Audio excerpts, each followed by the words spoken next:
G'day, Year 11s and Year 12s. The last recording I made about the exam didn't work, or the sound didn't work, so I've recorded this just to give you a refresher about what to expect in this upcoming business management exam. The task in this exam is going to ask you to do three things. The first of these things is discuss staff supervision as a human resource management strategy. So by staff supervision, I mean like really close supervision of staff. For example, maybe monitoring emails. Maybe it might be video surveillance of staff to keep an eye on what they're doing. Or it might be just having a lot of managers watching staff very closely. Have a think back to our practice exam question,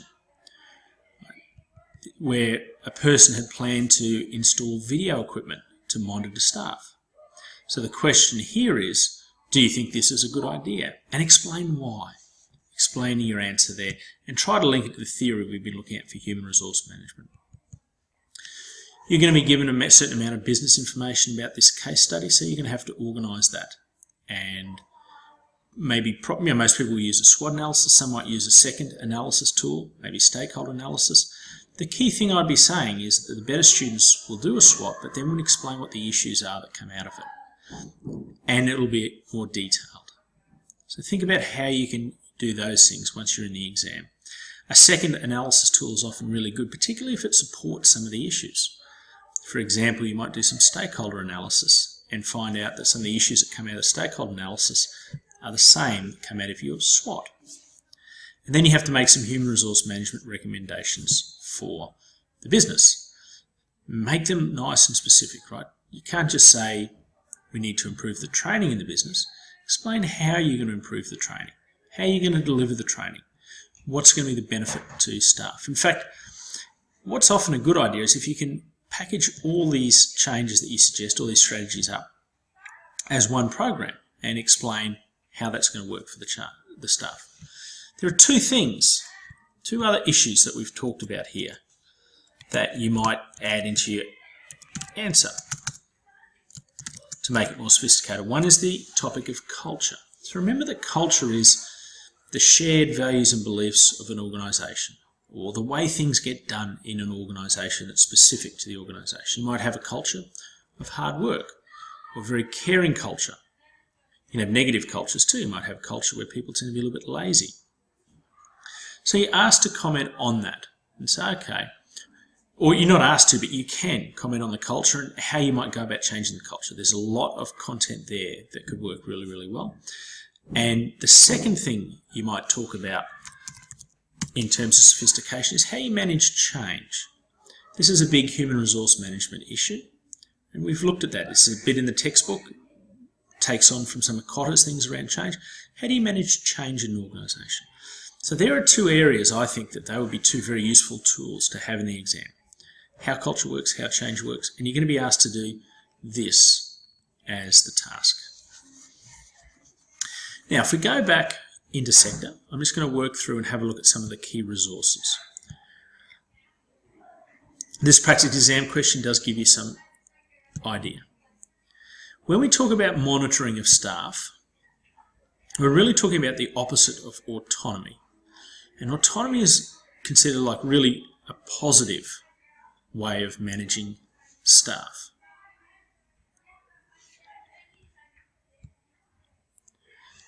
So, for example, one of the key theories that we talk about here is self-determination theory.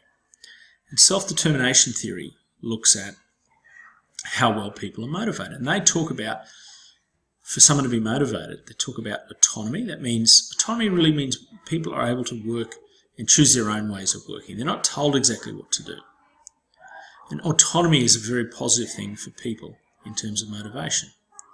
Competence, so the feeling that people can do the job, is also important, and relatedness. Working with other people that they get along with is important. And so this freedom, scope of being able to choose how they do the work is considered to be positive, a good thing for staff motivation. Okay? And you might link this to other theories such as autonomy is a type of growth. Being able to choose what you do is a type of growth. So you might look at the ERG theory, which talks about existence, relatedness and growth as being important, well, autonomy would fit into that theory. So have a think about where you fit into the theory. So this is going to be important for your work.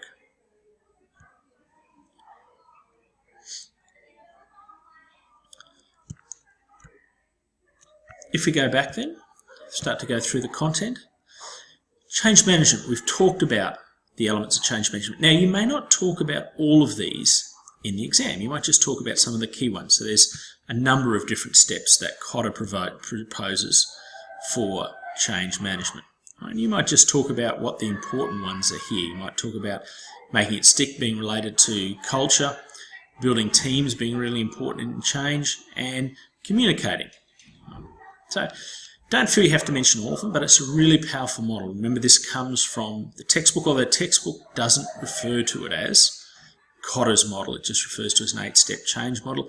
I think it would be better to acknowledge who has proposed that model.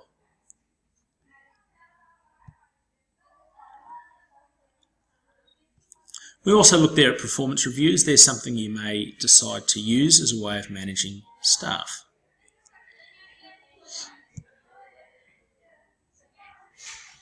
Here we looked at training, which is going to be an important thing. And an important presentation here, using human resource management to influence business effectiveness. So we have a look here at some of the things that we can talk about here. We can talk about recruiting the right people. How do you go about that?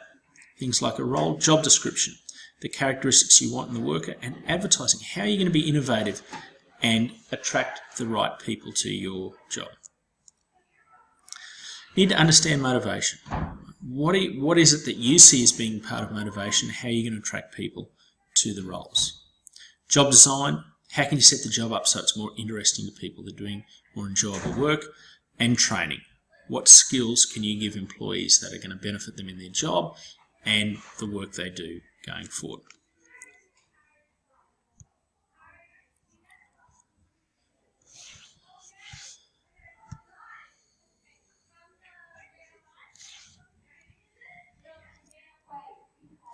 Here we talk about a couple of the models. Maslow's hierarchy of need, Hertzberg's two-factor model. If you're not sure of those, theory X and Y. If you're not too sure of those, have a look at those videos and just make sure you've got a good knowledge of a couple of models that you can put together and use in your task. Remember too, it's important to go through the textbook.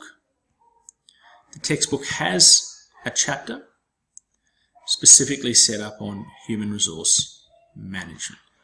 So make sure you go through and you're comfortable with that chapter there and the text that you have to go through for that.